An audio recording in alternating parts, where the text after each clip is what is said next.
오늘 요한복음 4장 46절 54절 말씀을 통해서 고난이 찾아온 이유라는 제목으로 하나님 말씀 증거하겠습니다. 성경으로 해석하는 삶 두 번째 시간입니다. 우리의 삶을 성경으로 해석한다는 것은 참으로 놀라운 기쁨이고 은혜입니다. 또 모든 그리스도인들의 특권이기도 합니다. 아무에게나 주어지는 그런 어떤 지혜나 지식이 아니라 예수 믿는 사람에게만 주어진 특권입니다. 성경은 그 성경 하나님의 말씀을 이렇게 우리에게 말씀을 합니다. 시편 119편 105절 같이 한번 한 목소리 읽어봅시다. 시작. 주의 말씀은 내 발의 등이요 내 길의 빛이니이다. 하나님의 말씀은 내 발의 등이고 또 내 길의 빛입니다. 그래서 성경으로 우리의 인생을 해석하면 삶이 어둡지가 않습니다. 내 삶에 왜 이런 문제가 생길까? 그런 생각이 안 들고 우리가 어떻게 살아가야 될지, 쉽게 말하면 어떤 함정에 빠지지도 않고 헛발질하지도 않는 인생을 살게 됩니다. 헛수고하지도 않습니다. 이것이 성경으로 우리의 삶을 해석하게 될 때 나타나는 놀라운 은혜입니다. 그래서 예수 믿는 사람들은 빛 가운데 살아갈 수가 있게 됩니다. 우리가 성경으로 내 인생을 해석하기 위해서는 성경의 안경을 꼭 쓰고 내 삶을 바라봐야 합니다. 우리가 써야 될 첫 번째 안경은 인생은 삼생이다 하는 그 지식을 갖고 내 인생을 바라보는 것입니다. 우리가 어머니 뱃속에서의 첫 번째 삶, 일생을 살았습니다. 그 삶의 목적은 사지백체 이목구비를 온전히 만드는 것입니다. 또 10달 동안 살다가 그 삶에서 이제 어머니 뱃속에서 나오게 됩니다. 우리가 깨닫게 되는 것은 일생과 이생은 바로 연결되어 있다 하는 것입니다. 어머니 뱃속에서 눈과 코와 귀와 입과 손과 발을 만들지 않으면 이 땅에 사는 동안 불구자로 살 수밖에 없습니다. 참 불편하고 그래서 인생이 참 고단한 인생이 될 수밖에 없습니다. 나와서는 만들지 못합니다. 인공적인 어떤 부분을 가미한다 할지라도 온전하지 못합니다. 그러니 그것은 다 어머니 뱃속에서 그때에 각각 만들어져야 나오는 것입니다. 어머니 뱃속에서 없었던 것은 이 땅에서 없습니다. 어머니 뱃속에서 있던 것만이 지금 이 땅에서 있는 것입니다. 또 한 가지, 어머니 뱃속에서 만들게 된 사지백체 이목구비, 이 육체라는 것은 어머니 뱃속에서는 전혀 필요가 없는 것입니다. 이 땅에서 지금 두 번째 삶, 이생에서 필요한 것입니다. 그러니까 그 전의 삶은, 일생의 삶은 일생에서 필요 없는 것이지만 반드시 만들어야 될 것을 만들어야 되는 시기라는 것을 깨달을 수 있습니다. 세 번째는 어머니 뱃속에서 10달 동안 있다가 나오는 그 과정은 사실은 어머니 뱃속의 관점에서 보면 그건 죽는 것입니다. 자기 삶의 터전인 자궁에서 나와야 되고 또 생명줄이었던 탯줄에서 끊어져야 됩니다. 그렇지만 그건 죽음이 아니라 지금 우리의 삶에서 보면 진짜 사는 삶입니다. 그래서 생일, 진짜 산다, 그 첫날이다, 이렇게 이름을 붙여주는 것입니다.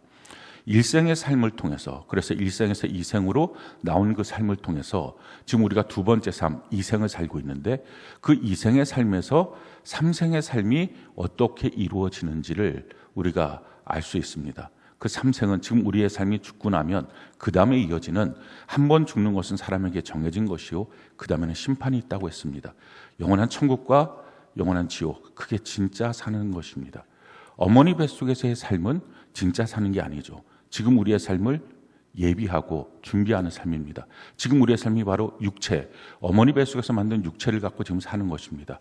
육체를 만들기 위한 준비의 삶, 마찬가지입니다. 지금 우리의 삶은 삼생을 위한, 영혼의 때를 위한 영혼을 만드는 것이 목적입니다. 그래서 두 번의 준비 기간을 통해서 진짜 삶, 영원한 천국 아니면 영원한 지옥, 거기서 사는 것입니다. 왜 하나님은 영원한 천국과 영원한 지옥을 만드셨을까요? 왜냐하면 이것이 하나님의 사랑이고 하나님의 정의이기 때문에 그렇습니다. 이 땅만 바라보면 하나님의 정의에 대해서 사람들은 의문을 갖게 됩니다. 어떤 사람은 날 때부터 고생하다가 죽게 되고, 어떤 사람은 날 때부터 호의호식하다가 죽게 되고, 어떤 사람은 참 평생 죄만 짓다가 죽게 되고 편안하게 죽게 되는 일들을 보면서 하나님이 살아계시면, 공의로운 하나님이 살아계신다면 어떻게 이런 일이 생길까 하는 질문들을 합니다. 영원한 천국과 영원한 지옥이 있기 때문에 그렇게 살았던 사람, 평생 죄만 짓고 살았던 사람, 그 사람은 영원한 지옥에 들어가야만 합니다. 그래야 하나님의 공의로우심이 증명되는 것입니다. 이 땅에서 하나님의 뜻대로 살았던 사람, 영원한 천국에 들어가는 것입니다. 그 천국과 지옥이 진짜 사는 것입니다. 지금 여러분들이 살고 있는 이 삶이 진짜 사는 삶인 것처럼 착각하지만 그건 착각입니다. 어머니 뱃속에서 아이가 있을 때 그게 자기가 진짜 사는 거라고 착각할 것입니다. 근데 그건 진짜 사는 게 아니죠. 태어나야 됩니다. 근데 태어났다고 진짜 사는 게 아닙니다. 지금 여기서 만들어지는 것은 우리의 영혼을 만드는 거죠. 영혼을 만든다는 것은 어머니 뱃속의 일생에서는 영혼을 못 만들죠. 그래서 뭔가 자기가 선택하지 못합니다. 판단하지 못합니다. 그러니 지금 태어난 삶은 천국과 지옥의 양갈래길이 아닙니다. 근데 지금 우리가 사는 삶은 선택하고 판단할 수 있습니다. 하나님이 우리에게 어떻게 살아야 되는지에 대한 말씀을 주셨습니다. 그대로 살면 천국이고 그대로 살지 않고 자기 고집대로, 사실 자기 고집 같지만 마귀가 유혹하는 대로 사는 것, 그건 영원한 지옥에 들어가는 것입니다. 일생과 이생의 삶에서 우리가 보는 것처럼 여기서 있는 것은 천국에서도 있습니다. 마찬가지로 여기서 없는 것은 천국에서도 없습니다. 그러니 여기에서 만약에 내가 사랑이 없다, 그럼 천국에서도 사랑이 없겠죠. 그러니 천국 갈 수 없는 것입니다. 여기서 만들어져야 천국에서 있는 것입니다. 죽을 때 갑자기 느닷없이 생겨지지 않습니다. 어머니 뱃속에서 못 만든 것이 출생하는 그 삶 속에, 그 시간 속에 느닷없이 생기지 못하는 거랑 동일합니다. 그러니 지금 만드는 것입니다. 그걸 위해서 하나님이 주신 것, 성령 하나님의 감동을 주시고 성경을 주어서 어떻게 살아야 되는지를 구체적으로 가르쳐 주시고 교회를 주셔서 그것을 연습하고 훈련하게 한 것입니다. 여러분들 지금 교회에 나와 있습니다. 이유와 목적이 무엇입니까? 그냥 배운 지식을 갖고 예배에 참석하는 것, 그건 아무 의미가 없습니다. 그건 교회를 나오던 법당을 가던 똑같은 것입니다. 무가치한 것입니다. 교회를 나온 이유, 영원한 천국에서 살 수 있는 것이 무엇인지를 연습하고 훈련하기 위해서 교회에 나온 것입니다. 저는 여러분들이 잘 배우고 잘 훈련되어서 영원한 천국에서 함께 살아가는 은혜가 넘치기를 바랍니다. 이 시각을 갖고 이 안경을 쓰고 내 인생을 바라볼 때 성경으로 해석하는 삶이 시작합니다. 두 번째, 성경으로 해석하는 삶을 살기 위해서 우리가 반드시 써야 될 안경, 그것은 우리 인생을 바라보는 삼각형입니다. 삼각형의 맨 위의 꼭지점에는 하나님이 계십니다. 그리고 오른쪽 꼭지점, 거기에는 나라고 하는 존재가 있습니다. 왼쪽 꼭지점에는 나의 삶이라고 하는 것이 있습니다. 하나님은 나를 부르셨어요. 그래서 부르신 나를 훈련하십니다. 왜냐하면 부르실 때 우리가 자격과 조건이 돼서 부르신 게 아닙니다. 은혜로 부르신 거죠. 그런데 이런 내가 영원한 천국에 들어가려면 천국에 합당하도록 하나님의 아들, 딸처럼 돼야 합니다. 근데 되는 것이 그냥 시간만 지난다고 되는 게 아닙니다. 만약에 시간만 지나서 되는 거라면 나이 드신 분들은 다 인격적으로 훌륭해야 합니다. 영적으로도 탁월해야 합니다. 근데 그렇지 않은 것을 우리가 보게 됩니다. 도리어 나이가 들어서 더 고집스럽고 더 엉망진창 죄만 짓는 사람들이 훨씬 더 많습니다. 그러니까 시간만 지난다고 변화되는 게 아니라, 예배당만 나왔다고 바뀌어지는 게 아니라 나라고 하는 사람 훈련해야 됩니다. 나의 훈련, 그것이 바로 나의 삶을 통하여 훈련합니다. 어떤 때는 복을 주시고 어떤 때는 고난을 주어서 그 두 가지를 갖고 우리를 훈련하십니다. 그런 점에서 내게 닥쳐온 삶의 여러 가지 문제들, 그 문제들은 사실은 삶의 문제가 아니라 그걸 통해서 하나님을 바라보고 하나님의 말씀을 듣고 깨닫고 순종하라고 하는 하나님의 신호입니다. 우리가 성경 전체를 보면 하나님이 아브라함을 부르셨습니다. 그리고 부르신 아브라함을 훈련하십니다. 원래 처음부터 아브라함은 아브라함이 되지 못했죠. 그 믿음의 조상이 아니었어요. 근데 믿음의 조상답게 훈련한 것입니다. 무엇으로 훈련합니까? 땅, 그의 환경으로, 그의 삶으로 훈련합니다. 그래서 창세기 12장 1절에 보면 아브라함 부를 때 너는 본토 친척 아비집을 떠나서 내가 너한테 지시할 그 땅으로 가라. 그 땅에서 내가 너를 훈련할 것이다. 하나님 말씀하십니다. 이삭을 통해서는 그 땅에서 떠나지 못하게 하라.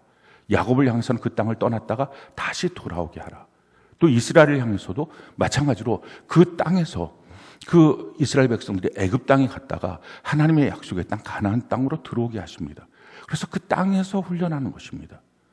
우리의 삶의 모든 조건들은 지금 하나님이 훈련하시는 조건입니다. 그럼 우리의 삶, 그리고 이스라엘이 훈련받았던 땅, 그건 어떤 땅입니까? 영적인 특징이 무엇입니까? 성경은 우리에게 이와 같이 말씀하죠. 신명기 11장 10절로 12절 같이 한번 한 목소리 한번 읽어볼까요? 시작. 내가 들어가 차지하려 하는 땅은 내가 나온 애굽 땅과 같지 아니하니 거기에서는 너희가 파종한 후에 발로 물대기를 채소밭에 댐과 같이 하였거니와 너희가 건너가서 차지할 땅은 산과 골짜기가 있어서 하늘에서 내리는 비를 흡수하는 땅이요 내 하나님 여호와께서 돌보아 주시는 땅이라.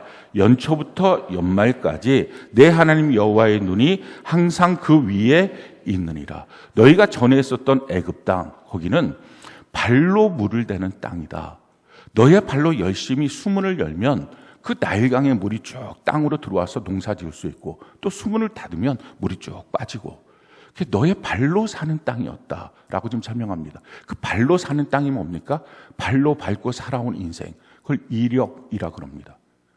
우리가 전에는 다 이력서를 갖고 살아왔습니다.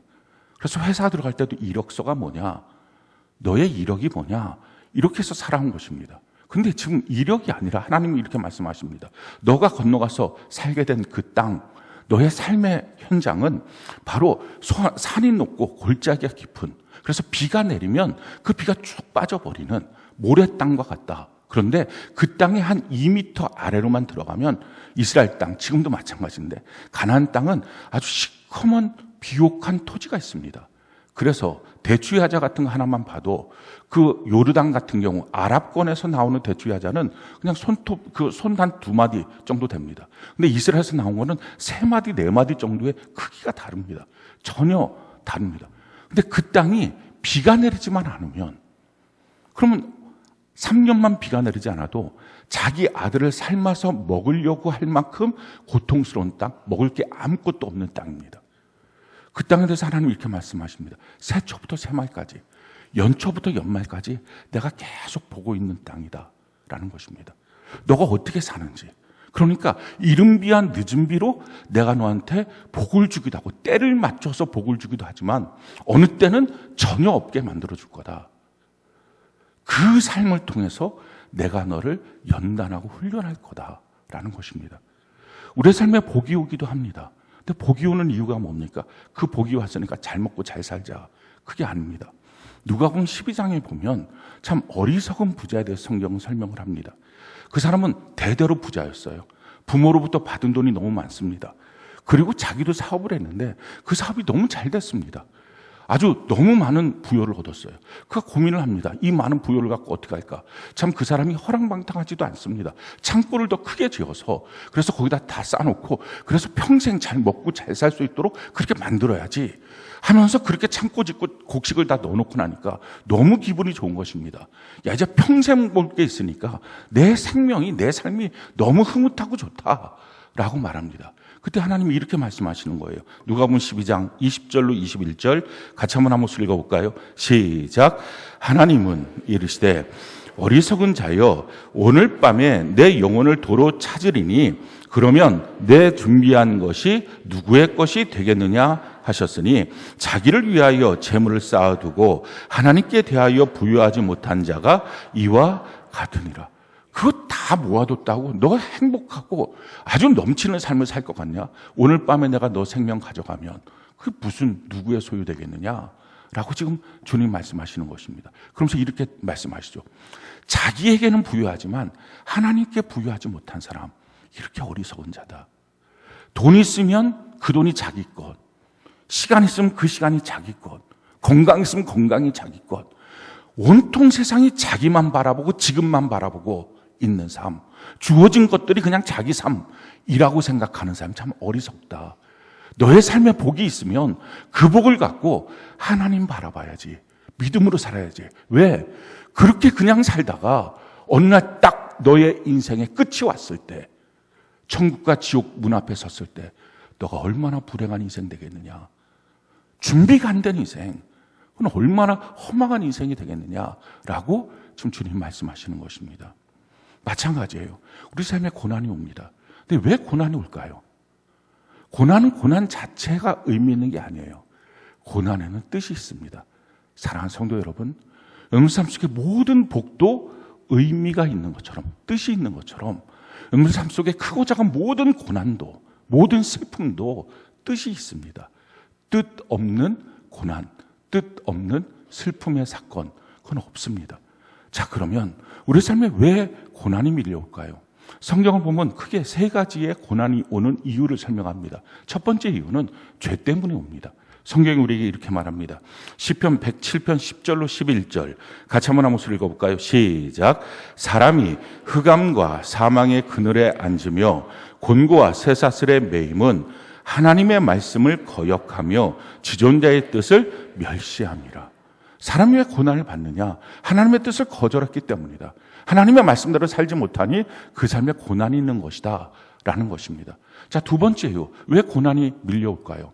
우리를 성숙시키기 위해서, 그래서 연단하고 정금같이 만들기 위해서, 불순물을 빼기 위해서 고난이 오기도 합니다. 성경은 이렇게 말합니다. 시편 105편 17절로 19절 같이 한번 한 목소리 읽어볼까요? 시작. 그가 한 사람을 앞서 보내셨으며 요셉이 종으로 팔렸도다. 그의 발은 착고를 차고 그의 몸은 쇠사슬에 매였으니 곧 여호와의 말씀이 응할 때까지라. 그의 말씀이 그를 단련하였도다. 왜 요셉이 고난을 당합니까? 하나님이 그를 통해서 민족을 구원하시기 위해서. 그런데 지금 요셉의 그냥 그 모습 갖고서는 그만큼 성숙한 사람이 아닙니다. 고난을 통해서 그를 성숙했다라는 것입니다. 말씀이 그를 단련하는 13년의 노예 생활, 옥살이를 하게 되었다라는 것입니다. 욥 같은 경우는 자기의 고난이 몰려왔을 때 그래서 그렇게 고백합니다. 이 모든 것을 통하여 나를 연단하신 후에, 나를 단련하신 후에 내가 정금같이 불순물이 섞이지 않는 자처럼 그렇게 내가 나아올 것입니다 하고 고백을 합니다. 또 한 가지, 우리의 삶에 고난이 오는 이유, 우리를 테스트하기 위해서입니다. 너가 정말 제대로 몇 점짜리인지, 진짜인지 가짜인지 이걸 테스트하기 위해서 고난이 오기도 합니다. 성경이 우리에게 이렇게 말씀합니다. 시편 8장 2절, 신명기 8장 2절 같이 한번 한 목소리 읽어볼까요? 시작. 내 하나님 여호와께서 이 40년 동안에 내게 광야의 길을 걷게 하신 것을 기억하라. 이는 너를 낮추시며 너를 시험하사 내 마음이 어떠한지 그 명령을 지키는지 지키지 않는지 알려 하심이라. 우리가 정말 하나님의 말씀을 지키려고 하는지 아닌지 그걸 알려고 하기 위해서 우리를 고난의 길을 걷게 하실 때도 있습니다. 중요한 것은요, 내게 지금 닥쳐오는 어떤 슬픔과 고난이 도대체 뭐 때문이야? 이걸 따지지 말고 그 고난은 실제적인 이유의 결론이 아니라는 것입니다. 그 고난에는 뜻이 있다는 거예요. 그 뜻을 발견하는 것, 그게 중요합니다.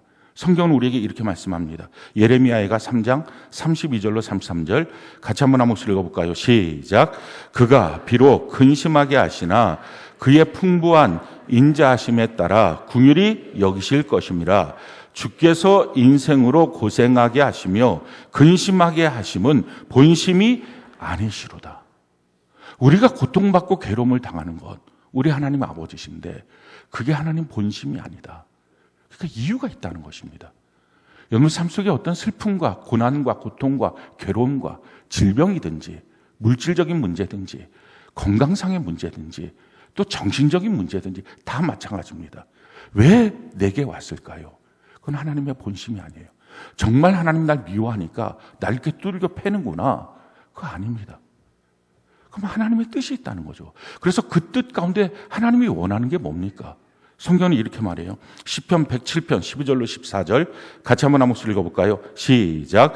그러므로 그가 고통을 주어 그들의 마음을 겸손하게 하셨으니 그들이 엎드러져도 돕는 자가 없었도다. 이에 그들이 그 환난 중에 여호와께 부르짖음에 그들의 고통에서 구원하시되 흑암과 사막의 그늘에서 인도하여 내시고 그들의 얽어맨 줄을 끊으셨도다. 그 모든 고통과 고난을 통하여 주님 바라보라. 주님께 나아오라. 지금 주님께 나아오라고 하는 신호다라는 것입니다. 그래서 사실 고난은 하나님의 확성기입니다. 어서 빨리 와. 너 거기서 더 이상 머물고 있으면 안 돼. 라고 하는 하나님의 확성기입니다. 그 고난을 통해서 내가 하나님께 나아가면 주님이 이렇게 분명히 우리에게 약속하시죠. 성경이 이렇게 말합니다. 신명기 8장 16절 같이 한번 한 목소리 읽어볼까요? 시작. 내 조상들도 알지 못하던 만나를 광야에서 내게 먹이셨나니 이는 다 너를 낮추시며 너를 시험하사 마침내 내게 복을 주려 하심이었느니라. 하나님의 모든 복은 그냥 도깨비 방망이처럼 뚝딱뚝딱 떨어지지 않습니다. 마침내 복입니다. 그 모든 연단의 과정을 통해서 복 받을 조건이 되면 주시는 것입니다. 왜냐하면 조건도 안 됐는데 주시면 그 복 때문에 그 사람은 망합니다. 성품과 인격이 안 됐는데 돈을 한번 줘보십시오. 그 돈이 그의 인생을 망칩니다. 좋은 인간관계를 한번 맺어주십시오. 그 사람뿐만 아니라 그 주변 사람들까지 다 망쳐버립니다. 마침내 복. 고난과 연단을 통해서 내가 자꾸 주님을 발견하고 주님 앞에 엎드려지고 이런 과정을 통해서 마침내 복을 주시는 것. 이게 하나님의 뜻입니다. 그런 점에서 우리에게 고난이 닥쳐오거든 슬픔이 닥쳐오거든 괴로움이 닥쳐오거든 절대 하지 말아야 될 것. 첫 번째, 도망가는 것입니다. 도망가면 다른 곳에는 없습니까? 다른 곳에는 하나님이 없습니까? 결국은 도망가면 계속 똑같은 문제를 계속 풀어야 됩니다. 어떤 사람들은 평생 그 문제만 풀고 있습니다. 20살에 만난 그 문제, 20살에 만난 인간관계의 그 고통, 20살에 만난 물질 문제의 그 고통, 50이 되든 60이 되든 70이 되든 계속 똑같은 문제만 풀고 있습니다. 왜요? 고난이 몰려면 피하고 도망가고 피하고 도망가고 성숙이 안 되는 거예요. 절대 고난이 왔을 때 하지 말아야 될 것. 덮어놓고 아무 문제 없는 것처럼 살지 말라 하는 것입니다. 문제 있어요? 문제 없어요. 괜찮아요. 별일 없어요. 속으로 다 썩어 문드러집니다. 고난이 왔을 때 절대 하지 말아야 될 것. 그냥 여행 갔다 오는 것. 제가 오는 것, 해보는 것. 아니 여행 갔다 오면 누가 와서 문제 그 사이에 풀어주고 있었나요? 아니잖아요. 그 고난의 문제 해결해 줬나요? 그대로 있잖아요. 시간만 자꾸 지연시킬 뿐입니다. 그러니까 고난이 왔을 때 그건 뒤로 제쳐놓고 그냥 자기가 하고 싶은 건 몇 가지만 합니다. 그리고 시간을 자꾸 보냅니다. 소용없는 짓을 하는 것입니다. 또 한 가지, 고난이 왔을 때 하지 말아야 될 것. 그것은 문제를 푸느라고 집중하는 것입니다. 그건 하나님의 뜻이 아니에요. 지난주에 말씀드렸던 것처럼 혼인잔치가 있는데 포도주가 떨어진 거예요. 이 표적인 문제들은 다 사실은 불신자에게 해당되는 문제가 아니라 믿는 자들에게 해당되는 것입니다. 불신자들에게 표적이 무슨 의미가 있겠어요? 거기서 어떤 하나님의 뜻을 발견할 수 있겠어요? 믿는 자들에게 해당되는 거죠. 근데 믿는 자의 가정에 왜 결혼식을 하는데 그 요한인데 예수님의 사촌 동생 육체적으로 말하면 그 요한이 결혼하는 일인데 왜 거기서 그렇게 포도주가 떨어지는 문제가 있었을까? 전지전능하신 하나님이 그걸 충분히 다 막아줄 수도 있는데 왜 안 막아줬을까? 그건 이유가 있겠죠. 하나님이 우리 삶 속에 우리가 하나님의 자녀라고 말할 텐데 우리 삶 속에 생기는 문제 이유 없이 생기지 않습니다. 근데 사람들이 그 문제 속에서 뭘 합니까? 문제를 자꾸 풉니다. 자, 포도주가 떨어지는 문제 앞에 사람들이 대체로 하는 반응들이 뭡니까? 자기 돈 갖고 포도주 사겠죠. 떨어진 만큼 열심히. 또 돈이 없으면 인맥 관리해 놓은 것 속에서 사람들한테 꾸겠죠. 그래갖고 그 포도주를 갖고 잔치를 지속하려고 할 것입니다. 제가 지난 주간에 셀장님한테 물어봤어요. 그렇게 포도주를 사고 또 포도주를 갖고서 막 꺼갖고 오면 잔치가 끝까지 다 마무리가 잘 되겠습니까? 했더니 대부분의 셀장님들이 절대 안 됩니다. 이렇게 하더라고요. 우리가 갖고 있는 기본적 상식이죠. 사람의 힘으로는 절대 해결 안 된다. 이런 상식을 갖고 있으니까요. 근데 그렇지 않습니다. 끝까지 다 마무리돼요. 만약에 그걸 못했다, 그럼 돈이 너무 없거나 인간관계 꽝인 사람입니다. 그렇지 않으면 평생 잔치하는 게 아닌데 며칠 하는 건데 그거 하나 못 채우겠어요? 채우겠죠. 근데 문제는 그 다음이에요. 잔치가 끝난 게 문제가 아니라 끝났을 때 그 주인이, 혼주가 이런 마음이 들겠죠. 일 끝났다. 아유, 간신히 넘어갔다. 그러면서 이런 마음이 들 것입니다. 다음번에 이런 일이 생길 때는 간당간당하게 준비하지 말아야지. 아주 넉넉하게 준비해야지. 큰일 날 뻔했네 하는 생각을 할 거예요. 자, 이렇게 넉넉하게 준비하기 위해서 꼭 필요한 게 뭡니까? 더 많은 돈이 필요하겠죠. 더 많은 인맥 관리가 필요하겠죠. 그러니까 남겨진 시간 동안 뭐 합니까? 열심히 돈 벌려고 할 것입니다. 열심히 인간관계 잘 맺으려고 할 것입니다. 근데 우리가 살아가서 알지만 문제는 끊임없이 있겠죠. 그럼 그 다음에 또 문제를 또 풀겠죠. 또 풀겠죠. 어느 건 못 풀고 어느 건 풀고, 못 풀 때 또다시 결심하겠죠. 돈이 더 많아야 돼. 더 많이 벌어야 돼. 이거 갖고 모자라. 인간관계 더 잘해야 돼. 그러면서 계속 나갈 겁니다. 그렇게 문제가 생기면 문제를 풀고, 문제가 생기면 문제를 풀고, 그러다 어느 날 죽었습니다. 죽고 나서 아무것도 없다면 괜찮지만 딱 죽고 났는데 천국과 지옥이 있고 주님이 서 계십니다. 평생 산 거는 문제 있다가 문제 풀다, 문제 있다가 문제 풀다. 그렇게 살았던 그 인생 허망하게 지옥 갑니다. 무슨 놈의 인생이 이렇습니까? 주님의 뜻은 문제 해결하라고 문제를 주신 게 아닌 거예요. 그 문제 가운데 해야 될 게 뭡니까? 주님께 나오는 거죠. 지난주에 다뤘던 말씀처럼 예수님께 나와서 예수님께 구하고 예수님께 순종하고 예수님의 말씀대로 그렇게 주님과 더 가까이 하는 것입니다.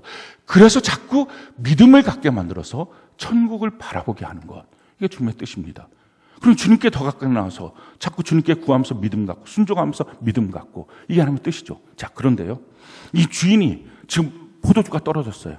그리고 나와서 이거 빨리 갖고 포도주 구해야지, 사갖고 와야지, 사람들한테 빨리 꼬갖고 와야지, 이런 마음을 갖고 딱 나왔는데 종들이 예수님의 말씀을 듣고 지금 결량하려다가 막 물을 퍼붓고 있어요. 그럼 주인 입장에서 막 화가 나오겠죠. 뭐 하는 짓들이야 지금. 나가서 포도주를 구해야지, 왜 물을 거기다 퍼다 붓고 있어. 막 그럴 겁니다. 동일해요. 지금 자기 삶에 문제가 펑펑 터졌어요. 문제를 채워야 돼. 해결해야 돼요. 자, 그런데 교회 나와서는 믿음을 가지라고 말해요. 주님께 기도하라고 말해요. 주님 말씀대로 순종하라고 말해요.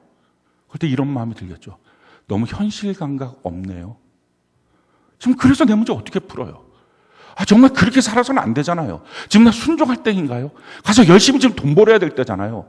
그러니까 열심히 돈 벌고 사람 만나느라고 순종할 시간, 성경 읽을 시간, 기도할 시간이 없어요. 그렇게 말합니다. 그러면서 열심히 뛰어다니고 있는 자기 인생 앞에 하나님께 나와서 기껏 하는 게 뭡니까? 돈 주세요. 인간관계 더 잘 되게 해주세요. 내가 누군가 좋은 관계를 맺을 수 있도록 높은 자리에 올라가게 해주세요. 그것마저 아니면 최소한 나왔을 때 내 인생 그래도 힘든 인생 가운데 위로해주고 격려해주고 그나마 잘했다고. 그래서 어느 교회, 어느 설교가 좋아요? 위로해주는 설교, 격려해주는 설교. 어느 영적 리더 위로해주고 그나마 괜찮다고 박수 쳐주는 사람. 그거 찾지 않습니까? 그게 하나님의 뜻인가요? 그거 하려고 교회 나옵니까? 그게 아니잖아요. 하나님의 뜻은 뭡니까? 너 나와서 주님을 향하고 믿음 가져야 돼. 왜? 그 문제가 아니라 지금 너가 하나님과 멀어진 게 문제야. 천국이 없어진 게 문제야. 주님의 지금 문제를 주시는 하나님의 뜻입니다. 문제 가운데 어떻게 살 것인지. 혹시 여러분들 끊임없이 문제만 해결하고 있습니까? 주님이 우리에게 죽게 나오면, 순종하면 문제보다 더 큰 하나님의 복을 주시겠죠. 근데 만약에 안 주셨다, 포도주 안 만드셨다라고 한번 해봅시다. 그럼 생기는 문제가 뭘까요? 지난주에 우리 포도주 결혼식장에 없어진 문제 때문에 생기는 문제, 결혼식 거기서 파장이겠죠. 그럼 결혼식이 중간에 끝났어요. 그러면 결혼 생활 못합니까? 아니, 결혼 예식 못했다고 결혼 생활이 안 됩니까? 뭐가 중요해요? 결혼 예식 화려하게 못해도 결혼 생활 잘하면 되잖아요. 결혼식 잘 못하면 체면 깎이겠죠. 자존심 상하겠죠. 그것뿐이잖아요. 우리가 지금까지 살아온 인생 가운데 문제 다 해결하면서 여기까지 오셨습니까? 아니잖아요. 허다한 문제들 해결하지 못하면서도 살고 있잖아요. 왔잖아요. 그렇다면 왜 문제가 해결되지 않을까 봐 전전긍긍하십니까? 정말 하나님의 신호대로 하나님께 나와서 믿음을 구해야죠. 천국을 바라보고 천국을 가기 위해서 가야죠. 교회가 있는 이유가 뭐예요? 천국에 합당한 자로 만들기 위해서 훈련하는 것입니다. 사랑하는 성도 여러분, 여러분들의 인생 궤도를 좀 바꾸세요. 세상 사람과 너무 똑같지 않습니까? 문제 있으면 문제 해결하는데 거기로 뛰어가는 인생. 거기에선 답이 없어요. 돌이켜야 합니다. 자, 그렇다면 이 고난이 왔을 때 우리가 어떻게 해야 됩니까? 오늘 말씀의 핵심은요, 고난이 왔을 때 제대로 대처하는 방법, 여기에 대해서 우리에게 말씀을 가르쳐주고 있습니다. 배가 있어요. 그 배가 바다를 항해할 때 수많은 바람이 몰려올 것입니다. 중요한 것은 그 바람 앞에 닻을 제대로 올려야 되죠. 만약에 닻을 제대로 못 올리면, 잘못된 방향으로 올리면 원치 않는 방향으로 갈 것입니다. 원치 않는 곳에 도착할 거예요. 바람이 중요한 게 아니라, 바람이 얼마나 세게 부느냐 적게 부느냐가 중요한 게 아니라 닻을 제대로 올렸느냐 아니냐가 중요합니다. 내게 다가오는 고난과 슬픔이 중요한 게 아니라 거기에 대한 나의 믿음의 반응이 어떤가, 이게 중요합니다. 그 믿음의 방향만 제대로 되면 우리가 좀 전에 불렀던 찬양처럼 그 풍랑인연하여서 더 빨리 갑니다. 제대로 갈 수 있는 거예요. 자, 그럼 믿음의 그 닷 어떻게 올려야 될까요? 오늘 성경이 우리에게 지금 가르쳐주고 있는 것입니다. 지금 오늘 성경에 나와 있는 이 등장인물은요, 왕의 신하였어요. 권력도 있고 돈도 있었겠죠. 근데 자기 아들이 병들어 죽게 되었어요. 수많은 것들을 다 동원했을 것입니다. 근데 해결이 안 되는 거죠. 이 왕의 아들, 왕의 신하의 아들이라고 말하면 젊은이겠죠. 젊은이가 병들어서 죽게 된다. 좀 맞지가 좀 않는 것 같습니다. 늙어야 병들고 죽는 거지. 젊은이가 무슨 병과 관계 있고, 젊은이가 왜 죽음에 대해서 생각해야 되고, 이거 좀 맞지 않는 것 같죠. 그렇지만 주님이 이 땅을 만드시고 난 다음에 최초의 죽음, 그건 아버지가 아니고 아들이었어요. 아담이 아니고 아벨이었어요. 젊다고 그런 일이 내게 생기지 않을까? 그런 거 아닙니다. 그런 주신 기회에 그때가 충성할 때고, 주신 기회에 그때가 은혜 받을 때고, 주신 기회에 그때가 구원받을 때입니다. 아직도 내겐 기회가 많고, 아직도 내겐 다음번에, 다음 주에, 그 다음 주에 그때 은혜 받으면 되지. 그때 믿고 거듭나서 구원받으면 되지.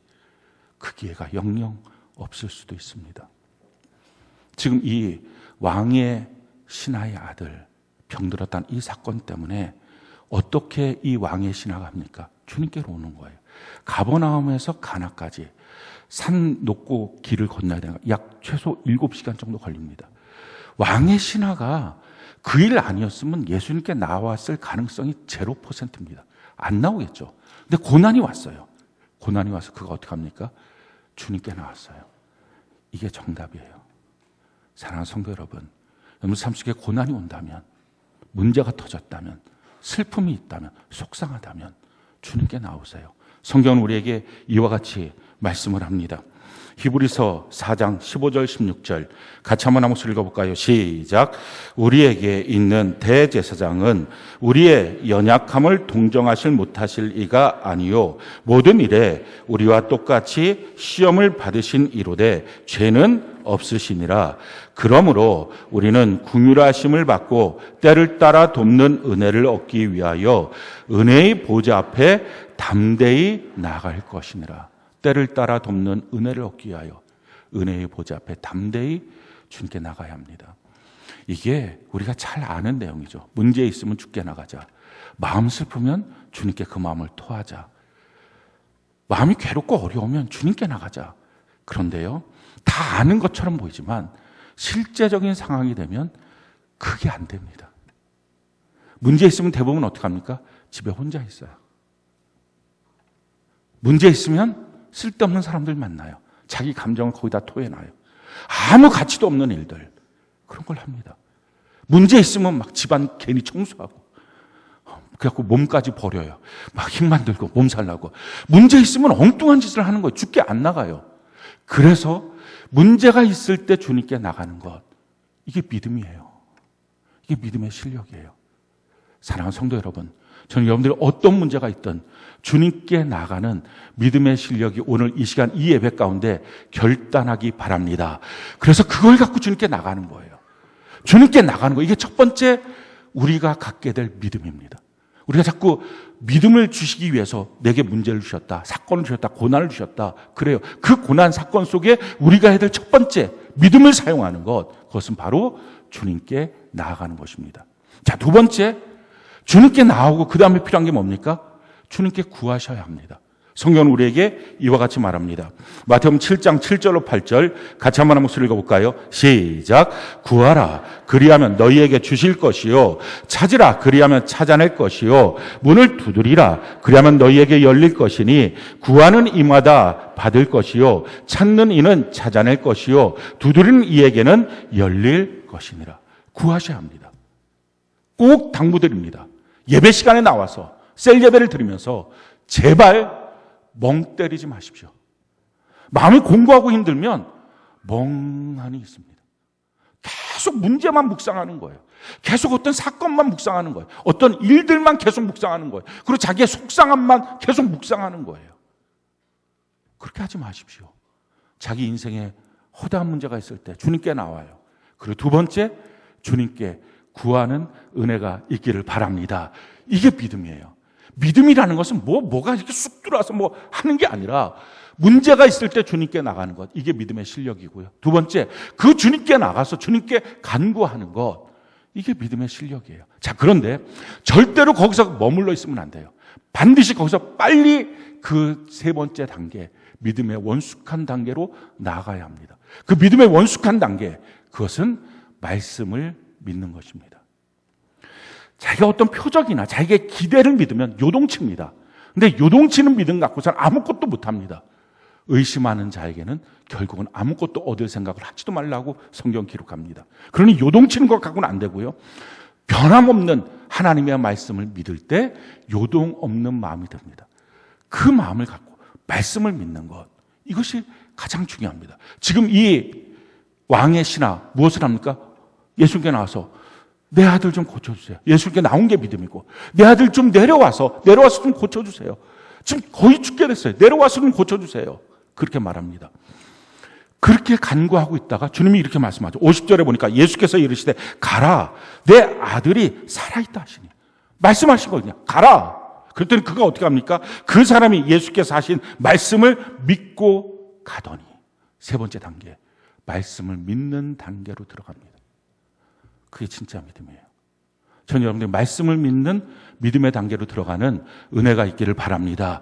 자, 말씀을 믿는 믿음의 단계로 들어갔더니 거기서 기적이 나온 거예요. 기적은 그냥 와 있다고 나오는 게 아니에요. 기적은 그냥 구했다고 얻어지는 게 아니라 하나님이 나타난 그 표적, 하나님의 역사는 말씀을 믿을 때 나타납니다. 자, 믿고 내려갔더니 어떤 일이 생깁니까? 51절 보니까 내려가는 길에서 그 종들이 오다가 만나서 아이가 살아있다 합니다. 그리고 52절에 그 시작이 언제냐? 7시쯤 되었다. 그래갖고 53절에 보니까 그의 아버지가 예수께서 내 아들이 살아있다 하신 말씀 그대로인 줄 알고 자기와 그 온 집안이 다 믿더라. 자기뿐만 아니라 가족 구원의 역사가 이루어지는 것. 말씀을 믿을 때부터 가능합니다. 말씀을 믿으면 그 사람의 감정, 기분, 사건에 따라서 요동치지 않습니다. 얼굴이 울그락불그락 하지 않습니다. 주어진 환경 속에 슬프다고 슬프고 기쁘다고 기쁘고 그렇게 하지 않습니다. 요동 없는 모습, 그 모습 가운데 가족 구원이 이루어집니다. 주변 사람들은 그의 믿음은 못 보죠. 근데 그의 표정은 봅니다. 그의 태도와 말은 봅니다. 거기서부터 정말 이게 뭐가 있구나, 믿을 게 있구나 없구나, 이게 결정되고 가족 구원의 역사가 거기서부터 나타납니다. 지금 여기서 보니까 그 온 집안이 믿었다. 그 온 집안이 누구냐면 누가복음 8장에 있는 사람입니다. 누가복음 8장 3절 우리 같이 한번 목소리 한번 읽어볼까요? 시작. 헤롯의 청지기 구사의 아내 요한나와 수산나와 다른 여자가 함께하여 자기들의 소유로 그들을 섬겼더라. 예수님을 평생 섬겼던 그 가정에 대해 설명하는데 헤롯의 청지기 구사, 이 사람이 바로 왕의 신하고요. 그의 아내 요한나, 그 온 집안이 믿게 된 사람이 성경에 등장하는 사람이 됩니다. 하나님의 말씀을 믿었더니 이런 믿음의 사건이 일어나요. 성경은 우리에게 이렇게 말하죠. 사도행전 16장 31절 같이 한번 한 목소리를 볼까요? 시작. 이르되 주 예수를 믿으라. 그리하면 너와 내 집이 구원을 받으리라. 우리가 예수님을 믿으면 어떻게 나와 내 집이 구원을 받을 수 있을까? 그것은 내가 예수님을 믿되 주님의 말씀을 요동없이 믿는 것. 그럴 때 가족 구원의 역사가 이루어집니다. 흔들어 봤을 때 흔들리지 않는 사람, 그 사람이 진짜입니다. 그런데 주님 내려오셔서 내 아들 좀 손 좀 얻고 기도해 주세요. 그게 간절한 소원이었어요. 근데 그 간절한 소원에 대해서 예수님 반응하지 않고 그냥 가라, 낫다. 그랬더니 그냥 내려가요. 이게 어떻게 한순간에 자기가 원했던 방식에서 다른 방식을 주님이 말씀하셨는데 그걸 따라갈 수 있었을까? 사람마다 주님께 나왔을 때 자기의 생각이 있거든요. 난 이런 생각으로 주님이 우리 문제 해결해 줬으면 좋겠어. 내 삶에 이런 문제 주님이 이렇게 해결해 주면 좋겠어. 근데 주님이 해결하는 방식은 내가 원했던 방식과 다릅니다. 다른 방식으로 해결해요. 그럴 때 주님의 방식을 받아들이는 것, 이게 중요하죠. 구약성에 보면 나아만이라고 하는 장군이 있어요. 아람의 장군인데 이 사람은 문둥병에 걸렸습니다. 그런데 자기 계집 중 하나가 우리 이스라엘에 가면 그러면 문둥병 고쳐주는 선지자 있다. 그래서 찾아옵니다. 문둥병 고쳐달라 말합니다. 그랬더니 이 엘리사가 그에게 나가지도 않고 자기 시종 게하시를 보내서 나가서 요단강에서 7번 목욕하라 라고 말합니다. 자, 그랬을 때 그 반응을 한번 볼까요? 열왕기하 5장 11절로 14절 같이 한번 한 목소리 읽어봅시다. 시작. 나아만이 노하여 물러가며 이르되 내 생각에는 그가 내게로 나와서 그의 하나님 여호와의 이름을 부르고 그의 손을 그 부위 위에 흔들어 나병을 고칠까 하였도다. 다메섹 강 아바나와 바르발은 이스라엘 모든 강보다 낫지 아니하냐. 내가 거기서 몸을 씻으면 깨끗하게 되지 아니하냐 하고 몸을 돌려 분노하여 떠나니 그의 종들이 나와서 말하여 이르되 내 아버지여 선지자가 당신에게 큰 일을 행하라 하였더라면 행하지 아니었으리까 하물며 당신에게 이르기를 씻어 깨끗하게 하라 함이리까 하니 나아만이 이에 내려가서 하나님의 사람의 말대로 요단강에 7번 물을 잠그니 그의 살이 어린 아이의 살같이 회복되어 깨끗하게 되었더라. 자기 생각대로 안 되니까 화가 났어요. 화가 나고 막 그냥 떠나려고 그럽니다. 근데 그 옆에 있던 종들이 아니 목욕하라고 하는 게 뭐가 그렇게 대단이라고 그럽니까? 그냥 하시죠. 그 말을 들을 귀가 있어요. 그래서 씻었습니다. 두 번째 사람이 중요해요. 자기가 무슨 말을 했을 때 옆에 있는 사람 그래 와 정말 짜증났다 화나겠다. 그럼 다 망가지는 것입니다. 남편이 그렇게 말했는데 아내가 그래 정말 당신 말 맞아. 기분 상하겠다. 다 때려쳐. 그건 진짜 아합과 이세발의 가정입니다. 형편없는 가정이죠. 누군가는 브레이크를 잡아줘야죠. 바른 길로 가게 해줘야죠. 아니 목욕하라는 게 뭐가 그렇게 힘든 일이라고 그렇게 성을 내요? 그게 셀이에요. 그게 가정이에요. 그게 복된 가정이에요. 누군가 막아줄 수 있는 사람. 여러분들 왜 반드시 셀에 모여야 됩니까? 혼자 하는 신앙은 왜 망칩니까? 누구든지 자기 고집, 자기 생각이 있어요. 그게 자기 스스로 안 바뀌어요. 누군가가 하는 말을 들어야 바뀌어져요. 그게 셀 리더이고 영적 리더고 그게 셀 공동체의 지체들입니다. 그들의 말을 통해서 변화되고 바뀌어지는 거예요. 고집 부리고 끝내 있는 사람들이 있어요. 특징이 뭐예요? 셀에 안 가요. 자기 고집대로 살아요. 고집대로 영 죽을 인생이에요. 누군가의 말을 들어야 돼요. 그래야 망하지 않아요. 그래서 자기 고집대로 예수님께 나와서 내려와서 좀 고쳐주세요. 근데 누군가에 의해서 마음이 바뀌어진 거예요. 가라. 아멘. 하고 내려갑니다. 자, 여기서 내려가서 말씀을 믿는 그 믿음, 우리가 오늘 집중해야 될 것. 진짜 믿음은 뭐예요? 왜 고난이 왔을까요? 고난이 왔을 때 주님이 원하는 것, 말씀을 믿는 믿음을 가지라는 거예요. 자, 그 말씀을 믿는 믿음이라는 게 도대체 뭡니까? 성경 말씀을 믿는 믿음을 이렇게 설명해요. 마태복음 8장 8절로 9절 같이 한번 한 목소리 읽어볼까요? 시작. 백부장이 대답하여 이르되 주여 내 집에 들어오심을 나는 감당하지 못하겠사오니 다만 말씀으로만 하옵소서. 그러면 내 하인이 낫겠사옵나이다. 나도 남의 수하에 있는 사람이요 내 아래에도 군사가 있으니 이더러 가라 하면 가고 저더러 오라 하면 오고 내 종도로 이것을 하라 하면 하나이다. 자, 말씀을 믿는 믿음이라는 것은 말씀을 명령처럼 믿는 것이다. 군사적인 명령처럼. 지금 백부장이 자기 하인이 병들었을 때 고쳐주세요. 이 하인 너무 귀한 하인인데 병들었어요. 죽게 됐어요. 근데 예수님, 알았어, 내가 갈게. 가서 고쳐줄게. 근데 백부장이 이렇게 말합니다. 아니요, 주님 오시는 건 내가 감당을 못하겠어요. 저는 이방인이잖아요. 그냥 말씀만 하세요. 그 말씀으로 능히 이루어질 것입니다. 주님 말씀하시면 그 말씀대로 나도 명령을 받는 사람이고 내 밑에 명령을 따르는 사람들이 있습니다. 명령을 주면 내가 움직이는 것처럼 예수님이 온 땅의 주인이신데 주인이 말씀하면 그게 명령이 되니까 움직이지 않겠습니까? 그렇게 움직이는 일들 저는 믿습니다. 이렇게 믿는 거예요. 말씀은 권면이 아니에요. 설명이 아니에요. 설득이 아니에요. 그건 명령이에요. 그 명령대로 믿고 곧이곧대로 순종하는 것. 그게 예수님의 믿음이었어요. 우리는 예수님의 믿음을 가져야 그게 진짜 믿음입니다. 예수님이 어떤 믿음을 갖습니까? 요한복음 12장 50절 같이 한번 한 목소리 읽어볼까요? 시작. 나는 그의 명령이 영생인 줄 아노라. 그러므로 내가 이르는 것은 내 아버지께서 내게 말씀하신 그대로니라 하시니라. 자, 예수님이 뭐라고 말씀하십니까? 나는 하나님의 명령, 아버지의 명령, 그게 내게 영생이다. 그게 내 생명이야. 내가 사는 이유야. 하나님의 말씀을 명령으로 듣는 것, 그게 믿음이에요. 또 한 가지, 명령으로 받는다는 것은 그 일을 순종하고 수행하면서 절대로 내 자신을 내세우지 않는 것입니다. 성경은 우리에게 이렇게 말해요. 누가복음 17장 5절, 7절로 10절. 우리 같이 한번 목소리 한번 읽어볼까요? 시작. 사도들이 주께 여짜오되 우리에게 믿음을 더하소서 하니 너희 중에 누구에게 밭을 갈거나 양을 치거나 하는 종이 있어 밭에서 돌아오면 그더러 곧 와 앉아서 먹으라 말할 자가 있느냐?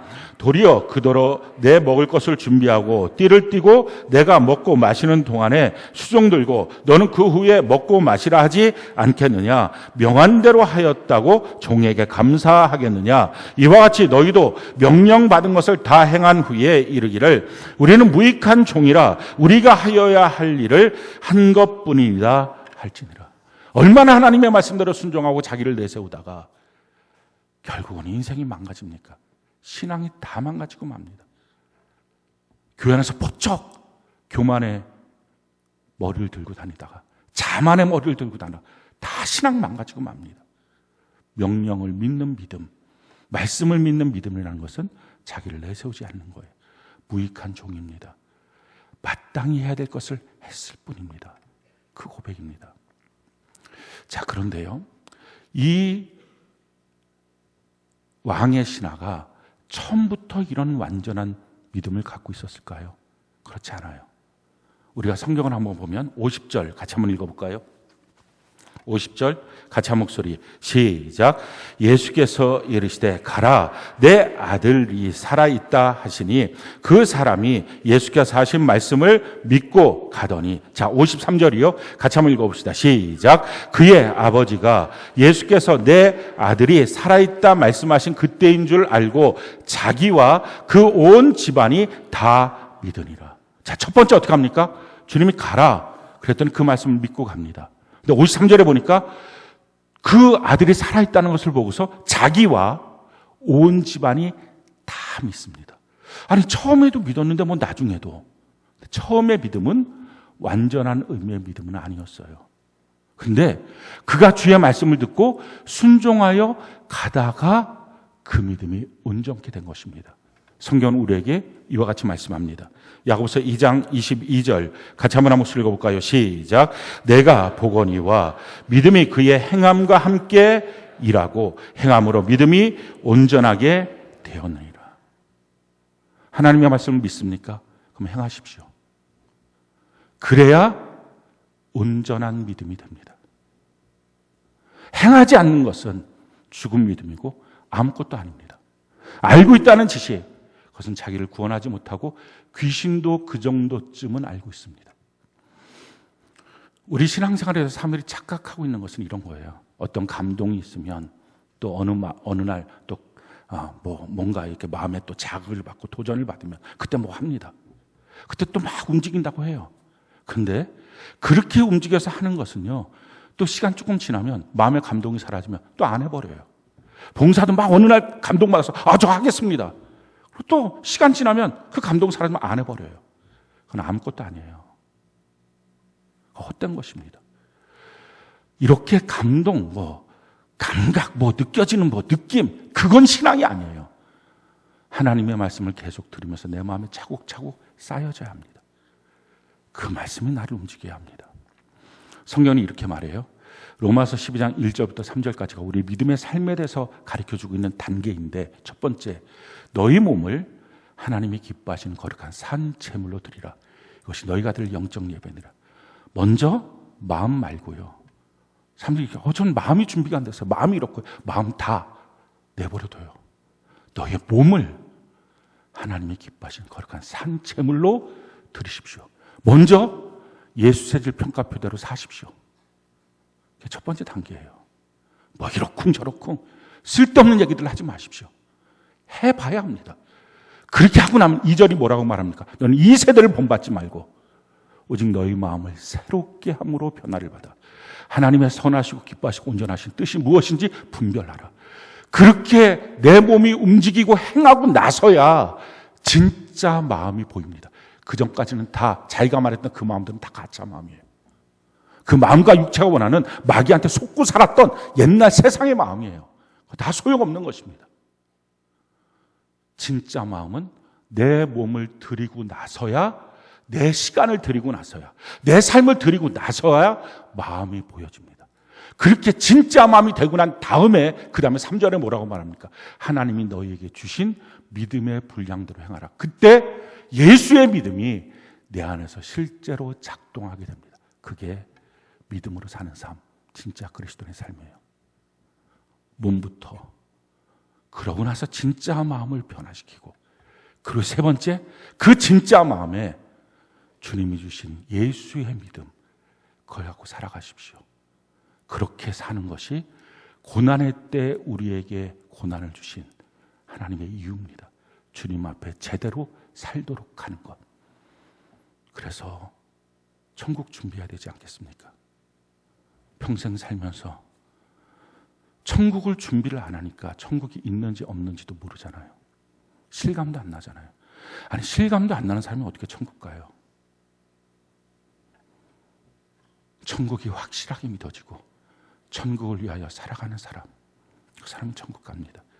우리가 다 고난의 때 고난에 집중하지 말고, 고난의 때 문제 풀려고 애쓰지도 말고, 도망가지도 말고, 딴짓하지 말고 하나님께 나가서 말씀을 믿는 믿음으로 우리가 주님 앞에 살아가는 은혜가 넘치기를 예수님 이름으로 축원합니다.